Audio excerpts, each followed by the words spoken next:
The chemistry between an instrumental lineup must be impeccable. While it's easy to focus on a frontman, especially when said frontman writes and composes most of the songs for an album, if the band backing said frontman is incompetent, then however strong that material is becomes irrelevant. The synergy, chemistry, and ingenuity of the backing band must be top notch. If not, everything else falls apart. One of my favorite examples of a coherent instrumental lineup is Tantric's original roster. Guitarist Todd Whitener, bassist Jesse Vest, and drummer Matt Taw have been playing together since their teenage years. While they became established with Travis Meeks and Days of the New, it's clear Tantric was their vision and true direction. It also illustrated what Days of the New may have sounded like with more input from the band. In this video, we will explore the origins of Tantric, their rise and fall as a band, and where Whitener, Vest, and Taw are today. As stated earlier, Tantric's original lineup is 75% Days of the New. Days of the New found immediate success as high schoolers, going platinum with their debut album and getting opening slots for rock icons such as Jerry Cantrell and Metallica. However, partly because of youth, partly because of creative differences, and partly because of band violence, soon Travis Meeks would fire the other three members, stating they were not growing as musicians and were below his level. Without a band and with an unknown future up ahead, the trio decided to take a shot at musicianship once more.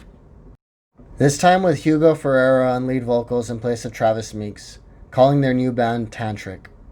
This also provides an interesting parallel with Tantric and one of their contemporaries. When Creed broke up, similarly Mark Tremonti, Scott Phillips, and Brian Marshall became Alter Bridge with Miles Kennedy, maintaining the 75% original lineup with a new singer as well. However, whereas Miles Kennedy's tenor is the opposite of Scott Stapp's baritone, Hugo Ferreira is very much within the same range as Travis Meeks. If anything, Ferreira's baritone is richer than that of Scott Stapp and Travis Meeks, almost being the definitive representation of the Post Grunge genre. Ferreira would be an appropriate choice given the similarity between the music on Tantric's debut with that on the prior Days of the New album.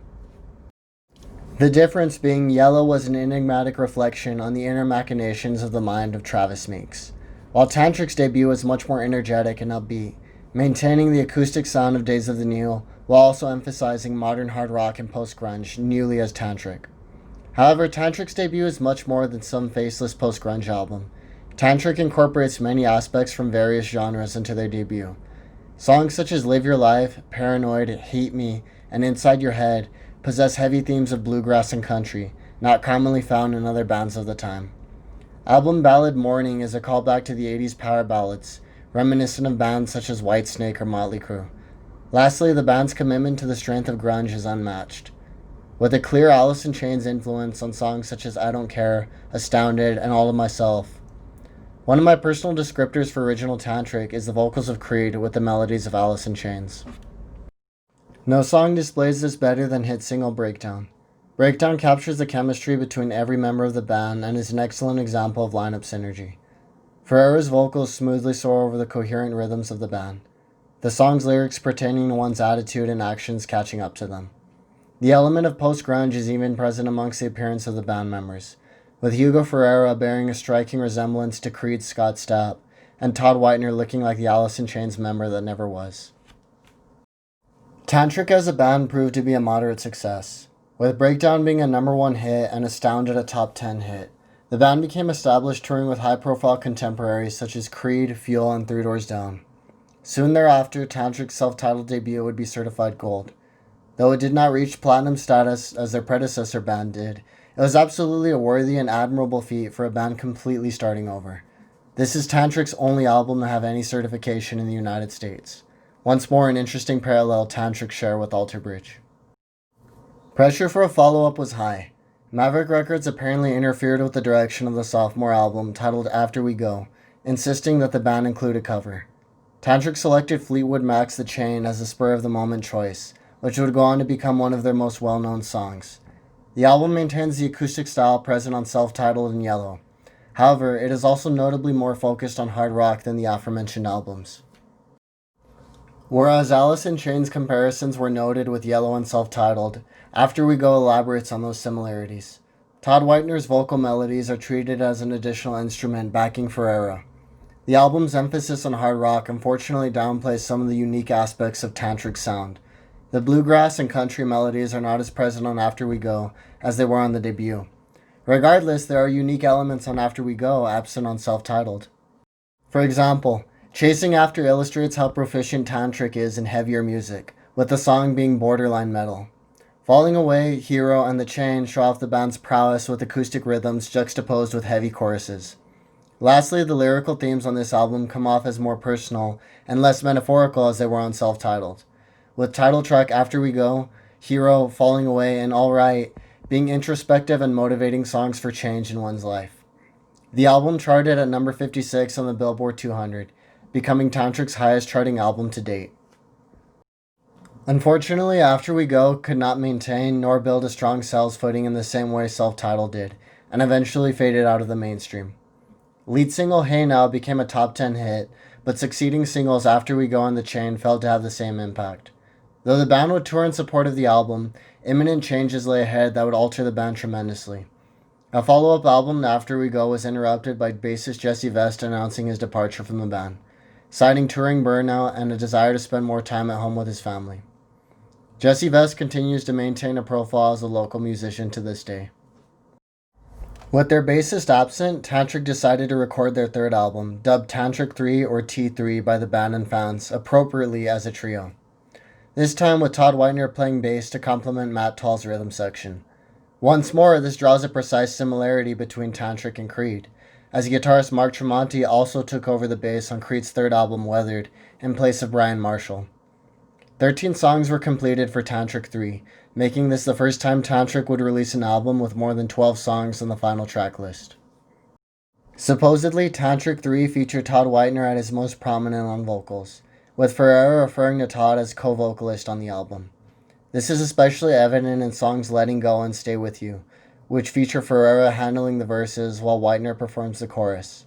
The One, which is a duet between Ferrera and Whitener, and lastly July, which was a Whitener solo track. Creatively, from what has been found, Tantric 3 was the band's most experimental album to date. Letting Go, Stay With You, and Locked Out are all tracks with much more focus on metal, having more similarities to a band like Disturbed as opposed to Three Doors Down. July being Whitener's solo performance, being the first time a member besides Ferrera would handle lead vocals on a song, and Fall Down featuring a rap bridge from Nappy Roots, a foray of Tantric's dip into nu metal. Letting Go, Locked Out, Stay With You, July, Fall Down, and The One were all played live in anticipation of the album. A common misconception about Tantric 3 is that the album is online and can be found on YouTube. This is untrue. Except for the 6 songs I just named, none of Tantric 3 is known to exist online. The material that fans incorrectly claim to be from Tantric 3, such as System, Island, Life, and Time to Chill, are in fact B-sides from self-titled and After We Go. The final track list for Tantric 3 is as pictured here. To go a bit off direction, I ran into hiccups while researching the shelving of this album. As I understand it, there are 2 reasons why the album has never been released, and I'd welcome anyone to correct me in the comments. The first reason is Maverick Records collapsed, leaving Tantric 3 completed but without a proper label to be released on, at which point Ferrera would decide to shelve the album and record The End Begins instead. The second reason is Maverick Records refused to give the band rights to the album and then collapsed, ultimately leaving Tantric 3 in a perpetual purgatory and inability to be properly released. Whatever the reason being, apparently only a handful of people possess the record, with the only evidence of Tantric 3 existing to the public being a promo copy that was available on eBay before being purchased by a fan. The remnants of Tantric would soon come apart after this. Matt Tall would be arrested and sentenced to prison pertaining to drug-related charges, and Todd Whitener would quit the band shortly after, citing the band's failure to succeed as well as burnout. With Whitener, Vest, and Tall gone, Ferrera found himself in a similar place as Travis Meeks did a decade prior, a singer no longer with a band. He quickly recuperated, found a new label, and put a lineup together, this time featuring Fuel drummer Kevin Miller behind the kit. Ferrera would release The End Begins, re-recording Fall Down without the Nappy Roots section, as well as a new version of The One, this time with Candlebox singer Kevin Martin in place of Todd Whitener on vocals. Since the shelving of Tantric 3, Ferrera has recorded 5 more albums under the Tantric name, and continues to maintain a touring profile to date, all with a revolving lineup of musicians, similar to how Travis Meeks conducted Days of the New post the original lineup as well. Though Ferrera has established Tantric as an active and prolific act, One cannot deny the impact the original lineup had on the band's sound and image. Their absence notably shows a shift from the Alice in Chains-esque post-grunge the band started out with to a more general rock sound, much more typical of an artist like 3 Days Grace as opposed to, say, Days of the New. Though Ferreira is the face of Tantric, Whitener's melodies and guitar played a larger role in the band's identity than one would think, as did Jesse Vest's bass playing and Matt Tall's drumming. It is unfortunate that the band was dismissed as just another post-grunge band by critics, as they had so many qualities which set them apart from their contemporaries.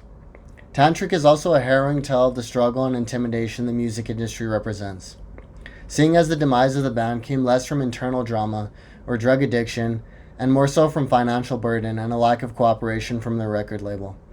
The struggle to make it is real and very much a legitimate hurdle, as was seen with Another Animal previously.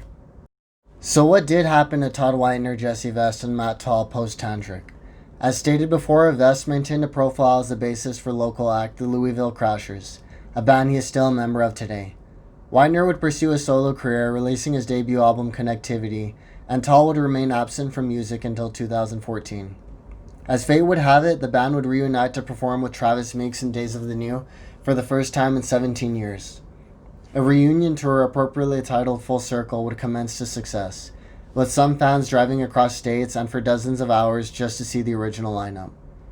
New material was planned for release later in 2014, but was scrapped when Travis Meeks was too intoxicated to perform on stage, with Whitener, Vest, and Tall abruptly quitting mid-performance.